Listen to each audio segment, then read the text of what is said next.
Hello everyone, a very good evening to all of you. I welcome you all for today's session. I am Dr. Priyanka Sachdev here, and today I am here to take an important topic, that is mechanisms of cell injury. In the last session we have already seen the differences between reversible versus irreversible cell injury, the morphological differences. So we already know the morphology of the cell injury. Now it's time to study the mechanisms of cell injury. This topic is really tough. If you read it directly from the Robbins, you will find hard to understand it. But please watch this lecture. It is just 20-30 minutes, and after that you can go through the reading of the Robbins and you will find it super easy. So without wasting time, let me continue. We already know that cell is the functional unit of the life, the structural and functional unit of the life, and all cells are in homeostasis. We already know normally all the cells are in homeostasis. You already know the meaning of the homeostasis. We have seen this diagram several times. You can see in this diagram there is a cell. इस diagram में एक cell देख सकते हैं हम सब, right? Whenever any stress acting on the cell, the stress can be physiological, can be pathological. So three things happens one by one. We have discussed this yesterday also. So the first thing will be the adaptations, which are reversible. If the stress continues, the second thing is reversible cell injury. Again, it is reversible. And if the stress still continues, the third and the last thing is the irreversible cell injury, also known as cell death, which is irreversible. So if the stress continues, the ultimate thing will be the irreversible cell injury or cell death, which is of two types, apoptosis or necrosis. We have finished apoptosis as well as necrosis. Now, the reversible and irreversible cell injury. What are the mechanisms of reversible and irreversible cell injury? That I am going to teach you in this session. So let me come on the mechanisms directly. There are 5 mechanisms of reversible and irreversible cell injury. There are 5 mechanisms, right? The names are in front of you. The first is ATP depletion, number 1. Number 2 is mitochondrial damage. Number 3 is loss of calcium homeostasis. Number 4, defects in the membrane permeability. And last, the most important, is the free radical injury.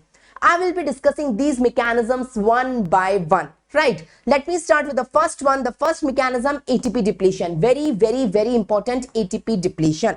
What do you mean by ATP depletion? What do you mean by ATP depletion, and how ATP depletion causes reversible as well as irreversible cell injury? How does it causes? So let me show you.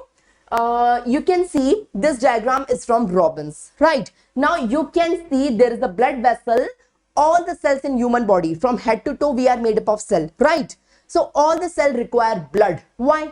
Can anyone of you tell me? अच्छा, सारे cells को blood क्यों लगता है? कोई बता सकता है blood की जरूरत क्या है? What is the need of the blood? All the cells of the body require blood. Why? Because blood contain oxygen. So why all the cells of the body require oxygen? Oxygen is required for the synthesis of ATP, you know. So inside the cell, mitochondria is present, and the mitochondria convert the oxygen into the ATP, and this is known as oxidative phosphorylation. So in oxidative phosphorylation, in presence of oxygen, ATP is formed. We know mitochondria is the powerhouse of the cell. Her cell को जिंदा रहने के लिए ATP चाहिए. ठीक है, ATP बनता कहाँ है? सेल के अंदर. एटीपी कहाँ बनता है? सेल के अंदर एटीपी बनता है माइटोकॉन्ड्रिया में. तो एटीपी बनाने के लिए क्या चाहिए? माइटोकॉन्ड्रिया को एटीपी बनाने के लिए ऑक्सीजन चाहिए. In presence of oxidative phosphorylation, in presence of oxygen, ATP synthesized inside the mitochondria. तो वो ऑक्सीजन आता कहां से है? माइटोकॉन्ड्रिया के पास. ऑक्सीजन आता है ब्लड से, इसलिए हर सेल को ब्लड सप्लाई चाहिए. Right, so this is the normal. I guess everyone knows it. Now imagine a situation, अगर किसी सेल को ब्लड नहीं मिल रहा, इस्चीमिया है. Can you see the blood vessel is obstructed? Blood vessel में अथेरोस्क्लेरोसिस है, वेसोस्पाज्म है, blood vessel got cut from here, और इंजुरी है, या कोई भी रीजन है किसी सेल को, बॉडी के किसी सेल को, if blood is not supplied, what will happen? You can imagine. क्या होगा बताओ?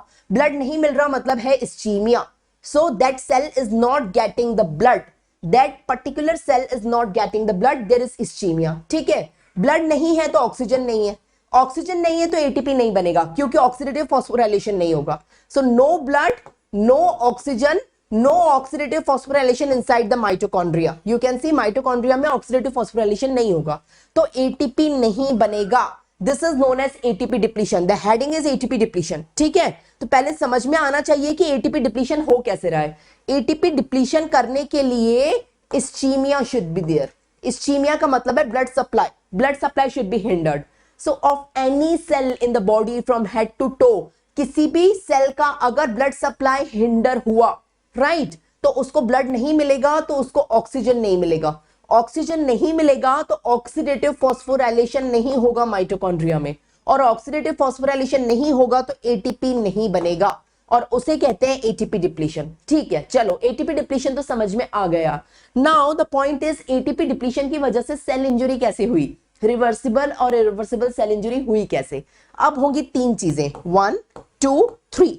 एटीपी डिप्लीशन की वजह से तीन चीजें होंगी, हम तीनों देखेंगे एक एक करके। You can C 1 2 3। Due to ATP depletion, three things will happen one by one. We will see all three, right?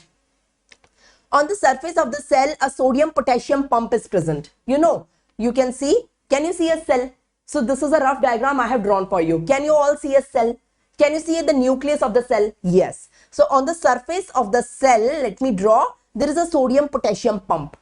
This is known as sodium-potassium ATPase pump. ATPase pump, right, इस पंप का नाम है sodium potassium ATPase pump, right. Normally ये pump क्या करता है, this pump takes sodium out, this pump takes sodium out and it takes potassium in. See the arrows, it is known as sodium potassium pump.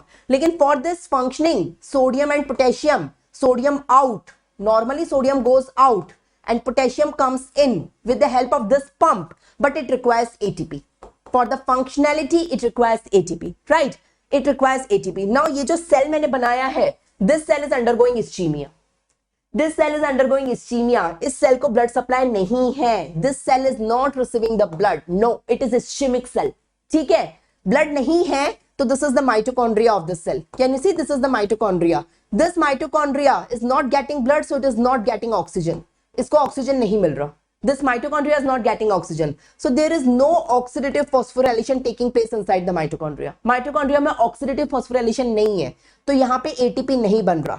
So powerhouse of the cell is shut down. You know mitochondria is the powerhouse of the cell. तो ये shut down हो गया, ये ATP नहीं बना रहा. So mitochondria is not forming the ATP, so no ATP is given to this pump. इस pump को ATP नहीं मिल रहा, तो क्या होगा? What will happen? You yourself tell. तुम बताओ क्या होगा, you tell me.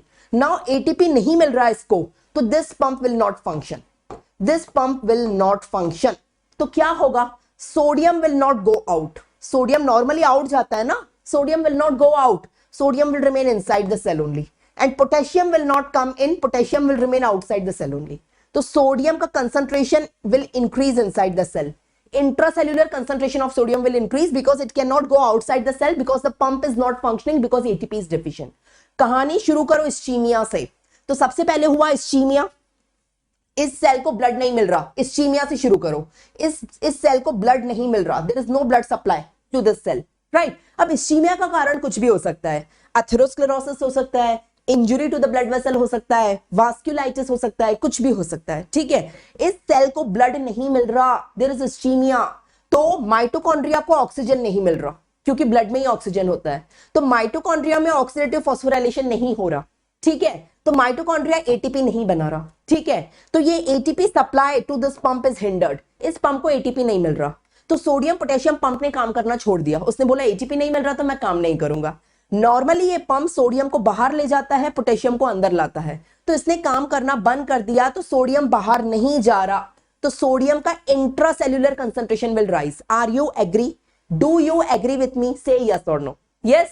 So sodium का इंट्रासेल्युलर कंसंट्रेशन बढ़ गया. Now there is a golden rule, जहां जहां सोडियम वहां वहां water, HOH, H2O, right. Sodium osmotically drag water, तुम्हें पता होगी ये बात, फिजियोलॉजी में तुमने पढ़ी है. सोडियम वाटर को ड्रैग करता है, ठीक है. तो सोडियम का कंसंट्रेशन बढ़ गया सेल के अंदर, तो वाटर का कंसंट्रेशन भी बढ़ गया, ठीक है. इस सेल के अंदर ज्यादा से ज्यादा वाटर है, तो cell will swell, the cell will swell, cell हो जाएगा स्वेल क्योंकि इसके अंदर वाटर बढ़ गया. सेल स्वेल हो गया तो सेल के सरफेस पे ब्लैप्स बन जाएंगे, सेल के सरफेस पे बन गए ब्लैप्स. ये पहली स्टोरी कंप्लीट हुई. मुझे 3 स्टोरी बतानी है तुम्हें. ये तो पहली स्टोरी हुई एटीपी डिप्लीशन की वजह से. See the story is in front of you. You can C ATP depletion की वजह से क्या हुआ. सोडियम पोटेशियम पंप काम नहीं कर रहा क्योंकि एटीपी नहीं है. There is no ATP. ठीक है, एटीपी नहीं है तो सोडियम पोटेशियम पंप काम नहीं कर रहा. पंप काम नहीं कर रहा तो increase water and increase sodium intracellular. Intracellular sodium बढ़ गया और सोडियम की वजह से वाटर भी बढ़ गया. इन दोनों का इनफ्लक्स बढ़ गया और पोटेशियम का इफ्लक्स बढ़ गया. पोटेशियम एक्स्ट्रा सेल्यूलर ज्यादा हो गया. उसकी वजह से हो गया सेल की स्वेलिंग. सेल के सरफेस पे आ गए ब्लैप्स. ठीक है, और एंडोप्लाज्मिक रेटिकुलम भी स्वेल हो गया. Endoplasmic reticulum will also swell, the cell will also swell और ब्लैप्स विल अकर. तो ये हो गया एक चीज नंबर 1. Have you got it? Have you got it? दूसरी चीज पर आऊं क्या? Shall I tell you the second thing? एक एक करके देखते हैं. ठीक है, ये you can see in this diagram also you can see this is the cell membrane. Can you appreciate this is the cell membrane? Appreciate this is the cell membrane. Appreciate this is sodium potassium pump, right? So normally in presence of ATP, can you see? In presence of ATP, the sodium is going out and the potassium is coming in normally. But in absence of ATP, this pump will not function. So sodium will not go out. It will remain in only. And potassium will not come in. It will remain out only. और sodium in रहेगा तो water भी in रहेगा और cell will swell. The blebs will be formed. Endoplasmic reticulum will swell. Everything will swell. Give me a thumbs up. Give me a thumbs up. So ये हुई पहली story. So you have to write like this in your exam. In your exam, in your university exam I am talking. Second prof student अगर आप हो तो university exam में लिखने का एक तरीका होता है. पैराग्राफ कभी नहीं लिखना. This is a rule. This is a rule. You don't have to write paragraphs in your exam. You have to write in the form of the flow charts, points, diagrams, simplified manner. तो ये flow chart आपको बनाना है. 3 flow chart बनाएंगे हम. 1 2 3. ये पहला flow chart है ATP depletion में. ठीक है, पहला फ्लो चार्ट है. Number 1 ischaemia. इस्चीमिया की वजह से क्या हुआ? इस्चीमिया की वजह से there is less oxygen, less blood, less oxygen. Right, less oxygen तो माइटोकॉन्ड्रिया के अंदर reduced oxidative phosphorylation. Oxidative phosphorylation कम हो रहा है तो एटीपी कम बनेगा. एटीपी कम बनेगा तो sodium pump will not function क्योंकि सोडियम पंप को काम करने के लिए चाहिए एटीपी. ये काम नहीं करेगा तो सोडियम और उसके साथ साथ water will remain inside the cell and potassium will remain outside the cell. ठीक है, अब सोडियम एंड वाटर, ज्यादा से ज्यादा water is inside the cell so the cell will swell. Number 1. Endoplasmic reticulum will swell. Number 2. और ब्लैप्स will appear on the surface of the cell. Right. Number 3. So you can see ये पहली चीज हुई. ये हुई पहली चीज. Right. So फिर से बनाती हूं मैं डायग्राम. Imagine this cell. इसमें हुआ ischemia. यहां से शुरू करो. Everyone write this. ये ischemia means less blood. Less blood means less oxygen. ठीक है, तो less oxygen is going to the mitochondria. So this is mitochondria. It is receiving less oxygen. Less oxygen तो less oxidative phosphorylation. Less oxidative phosphorylation तो less ATP formation. Less ATP formation so no ATP is given to this pump. This pump is not receiving ATP. No ATP because ATP है ही नहीं cell के पास. कंगाली चल रही है, ATP है ही नहीं. ठीक है, तो उसको ATP नहीं मिला. नॉर्मली ये क्या करता है? This pump take sodium out and it take potassium in. लेकिन now it is not functioning. It is not functioning. So sodium will not go out. Sodium will remain inside only. So intracellular concentration of sodium will increase. ठीक है, along with that intracellular concentration of water will also increase. जो water है वो ज्यादा से ज्यादा है cell के अंदर. So more and more water inside the cell. So 3 things will happen. Cell will swell. Cell swell. Endoplasmic reticulum also swell. ठीक है, और सेल के सरफेस पे आ जाएंगे ब्लैप्स. Due to the swelling की वजह से आ जाएंगे blabs. 1 2 3. So you have to write the flow chart, draw the diagram. Number 1. Coming on the second story. Second story पे आते हैं. अब क्या हो रहा है ना, ये सेल cannot synthesize ATP. ठीक है, अगेन वहीं से कहानी शुरू करो. इस्चीमिया है.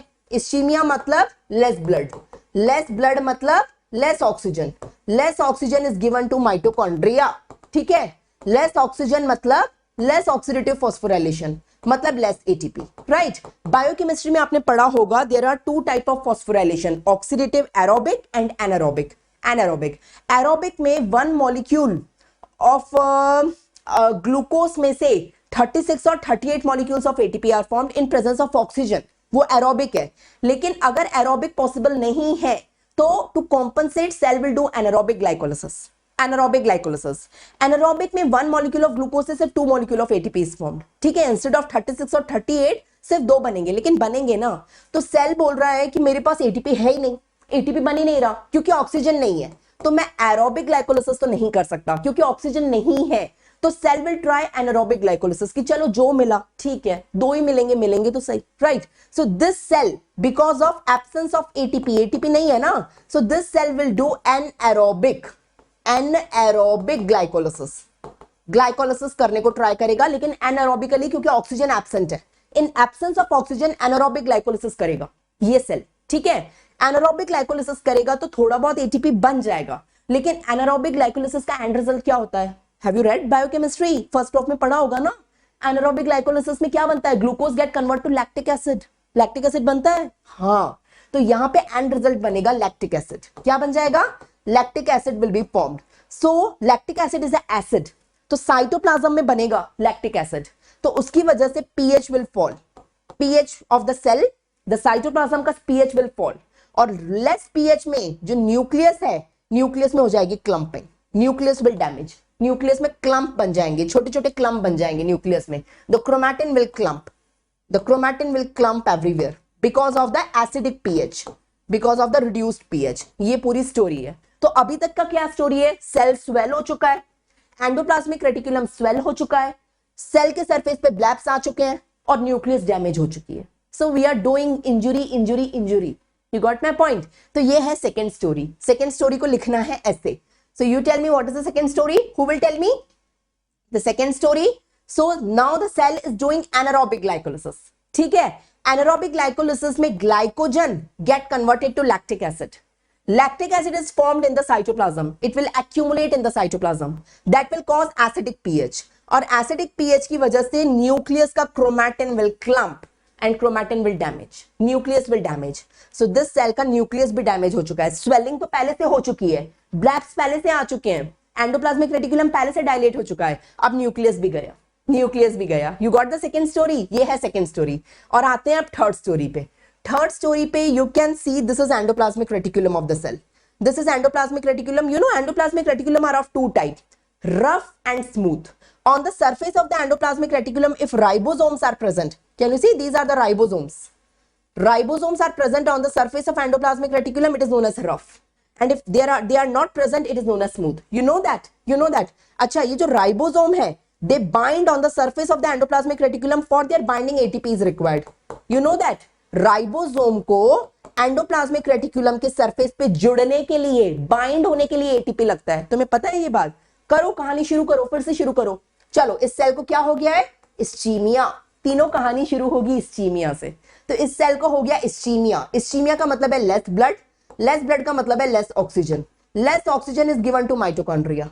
माइटोकॉन्ड्रिया को है लेस ऑक्सीजन, तो less oxidative phosphorylation, so less ATP. तो इस सेल के पास एटीपी नहीं है. इस सेल के पास एटीपी नहीं है तो ATP is not present, right.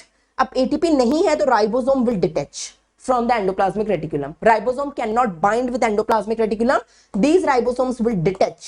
The ribosome will detach from the surface of endoplasmic reticulum. तो बोलोगे मैम क्या हो गया? राइबोसोम डिटैच हो गया तो उसमें कौन सी बड़ी बात हो गई? Ribosome is the factory for protein synthesis. You know that? पता होगा ना ये तो. राइबोसोम में प्रोटीन बनता है ना. तो राइबोसोम अगर एंडोप्लाज्मिक रेटिकुलम से डिटैच हो गए तो this cell will not form protein. इस सेल में प्रोटीन बनेगा ही नहीं क्योंकि राइबोसोम आर नॉन फंक्शनल. क्यों? क्योंकि राइबोसोम एंडोप्लाज्मिक रेटिकुलम से अटैच ही नहीं हो सकते. क्यों? क्योंकि एटीपी नहीं है.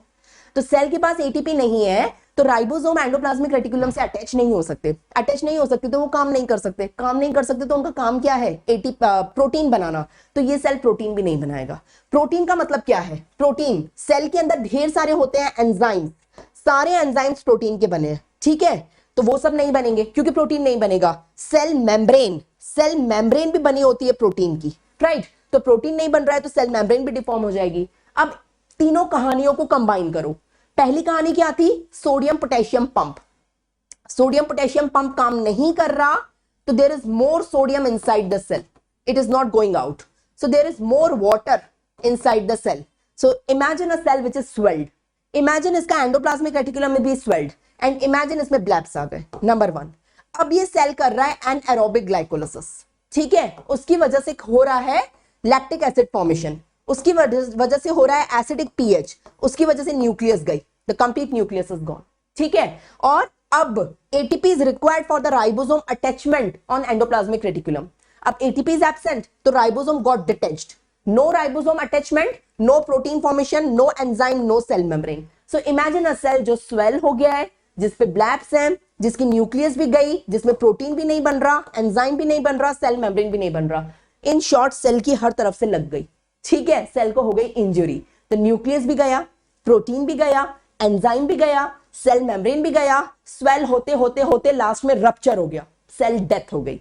सो दिस इज अ सीक्वेंस की एटीपी डिप्लीशन की वजह से पूरी स्टोरी कैसे होगी। So you got my point. So ये है third story. So decrease ATP की वजह से rough endoplasmic reticulum, RER, rough endoplasmic reticulum loses ribosome, ribosome detach हो जाएंगे, ठीक है। तो प्रोटीन सिंथेसिस नहीं होगा, प्रोटीन सिंथेसिस नहीं होगा तो न तो एंजाइम बनेंगे, न तो साइटोस्केलेटल बनेगा, न तो सेल मेम्ब्रेन बनेगा, सब कुछ डैमेज हो जाएगा, सब कुछ डैमेज हो जाएगा। सो this is the 3 stories in front of you. Robins में से मुझे चाहिए सबका थम्स अप। समझ में आई क्या? 3 स्टोरीज एटीपी डिप्लीशन की, 3 stories. Everyone tell me the 3 stories of ATP depletion. Have you got it? ATP depletion की वजह से क्या क्या हुआ? सो एटीपी डिप्लीशन की वजह से एक स्टोरी है सोडियम पोटेशियम पंप की। Sodium potassium pump will not function, उसकी वजह से होगा cell swelling, endoplasmic reticulum swelling और blebs. You know the story, how to write out. Second story है एनारोबिक ग्लाइकोलिसिस होगा, जिसकी वजह से बनेगा लैक्टिक एसिड और उसकी वजह से गया न्यूक्लियस, उसकी वजह से गया न्यूक्लियस, ठीक है। तीसरी स्टोरी है ribosome will detach from endoplasmic reticulum, उसकी वजह से प्रोटीन नहीं बनेगा, एंजाइम नहीं बनेगा और सेल मेम्ब्रेन साइटोस्केलेटल नहीं बनेगा। सो इमेजिन अ सेल, ये डायग्राम देखो सेल का। Can you all see this diagram of the cell? चलो देखो, ये सेल स्वेल्ड लग रहा है। Yes, this cell is swelled, swell हो गया है क्योंकि वाटर ज्यादा है। सरफेस पे ब्लैब्स दिख रहे हैं, दिख रहे हैं क्या? हाँ, एंडोप्लाज्मिक रेटिकुलम स्वेल्ड अप दिख रहा है क्या? हाँ, न्यूक्लियस में क्रोमैटिन की क्लंपिंग दिख रही है क्या? न्यूक्लियस में देखो ये क्रोमैटिन क्लंप हो गया है, ठीक है। सेल मेम्ब्रेन डैमेज हो गई है, एंजाइम्स नहीं बन रहे, राइबोसोम्स डिटैच हो गए। कैन यू सी, ये राइबोसोम्स डिटैच हो गए। तो सारी चीजें इस डायग्राम में गैदर्ड है। सो this is the ATP depletion. Everyone give me a thumbs up. 3 story चाहिए, 3 फ्लो चार्ट चाहिए, 3 ये चाहिए। सब लोग थम्स अप दो। Have you got it? If you got it, give me a thumbs up. So can any one of you help me to write the 3 flow charts together? Any one of you, any one of you मुझे help करोगे?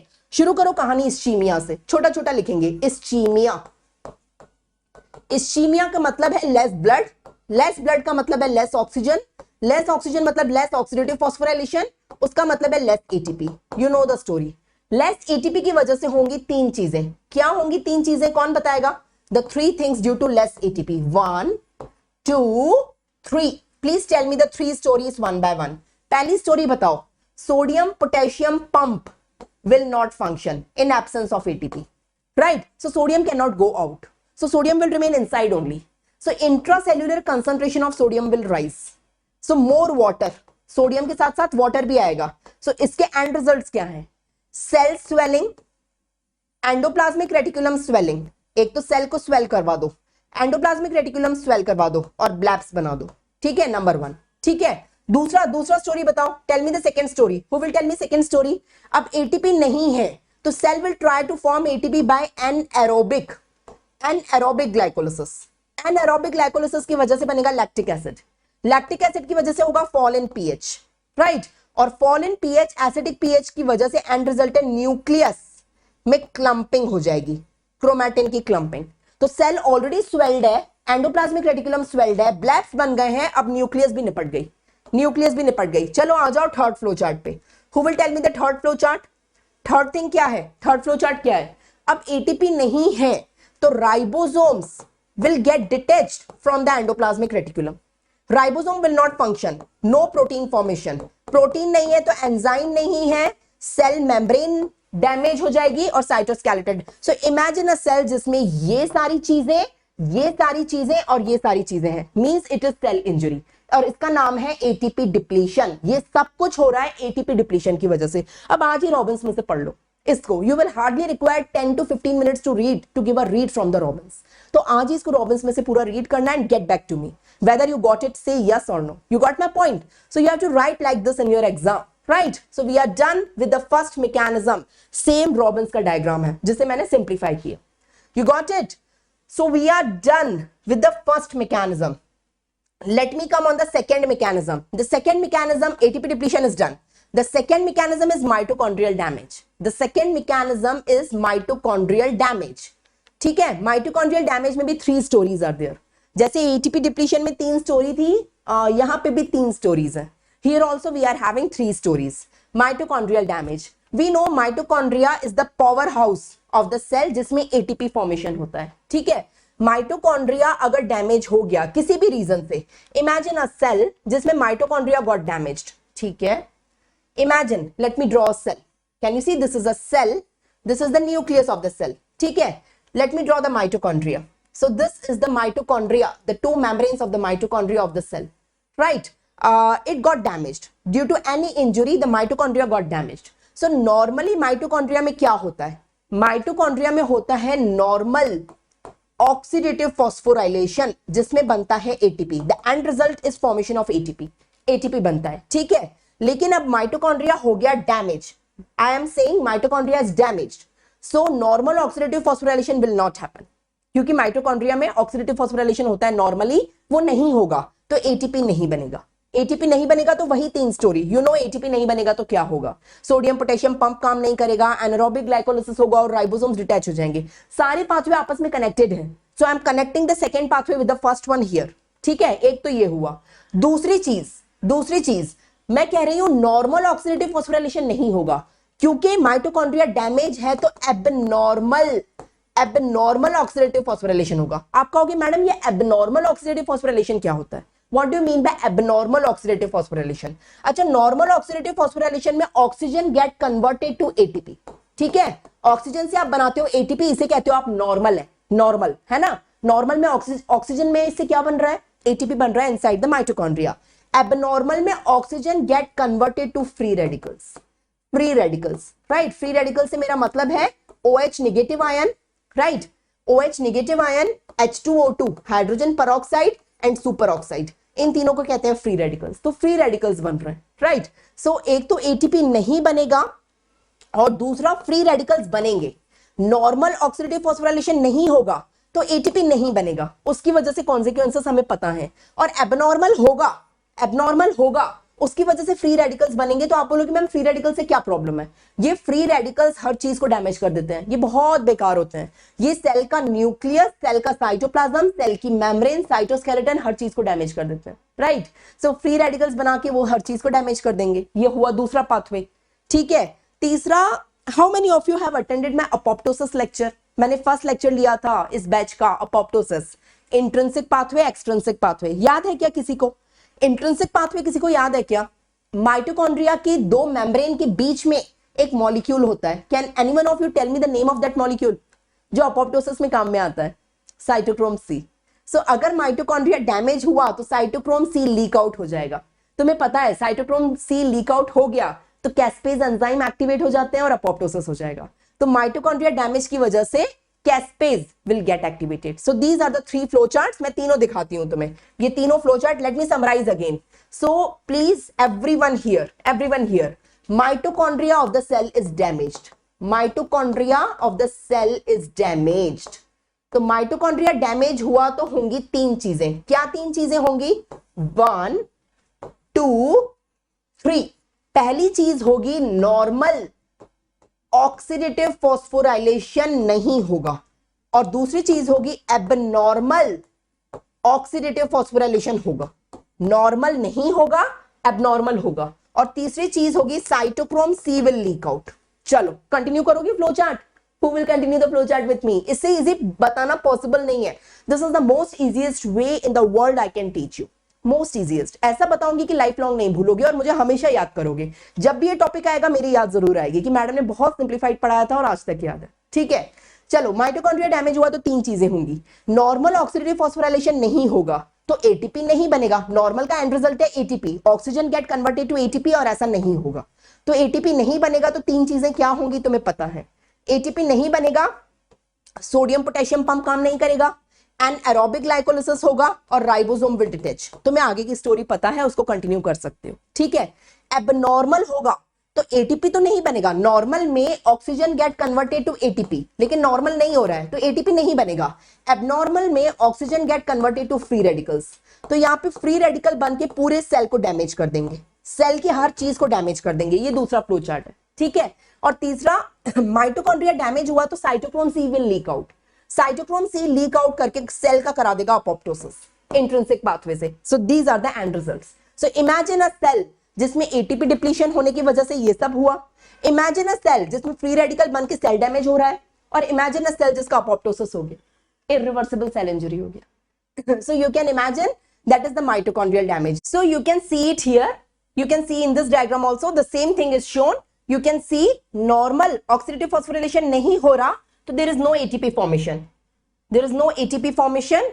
Abnormal हो रहा है तो there is reactive oxygen species formation or leakage of cytochrome C. Can you see this is cytochrome C? It is leaking out, which is leading to apoptosis. Right? So you can see.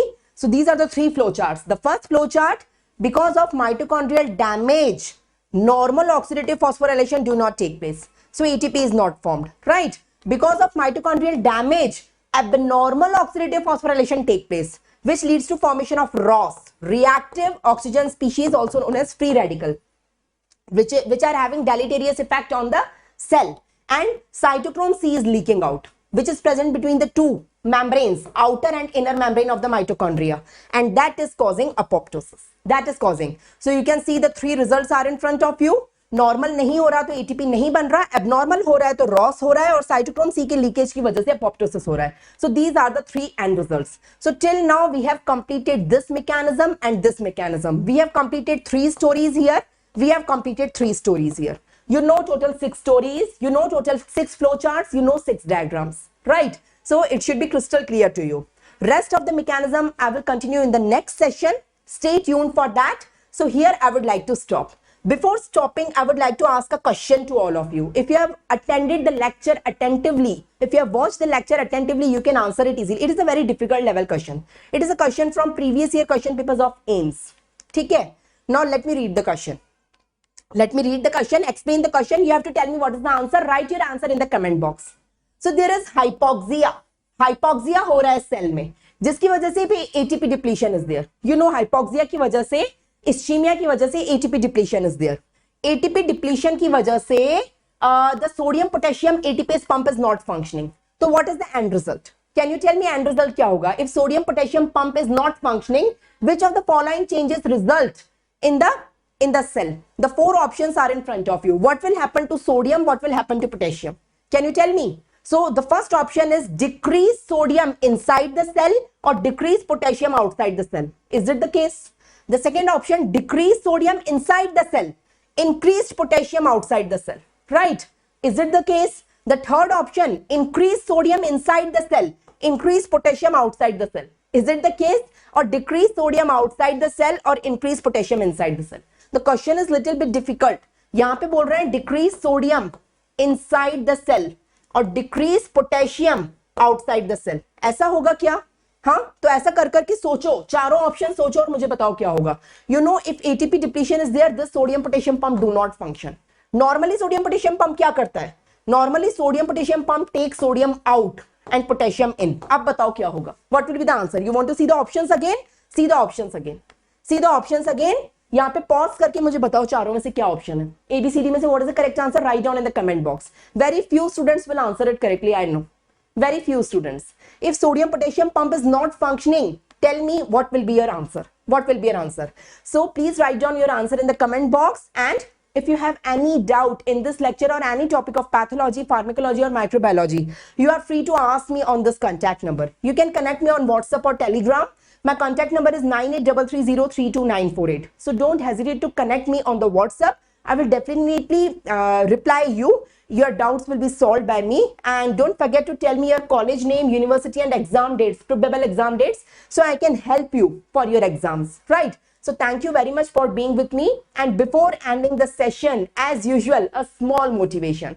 Motivation is always required, yes or no, to study, yes or no? So study hard until you can say, what you can say? Trust me, I am your doctor.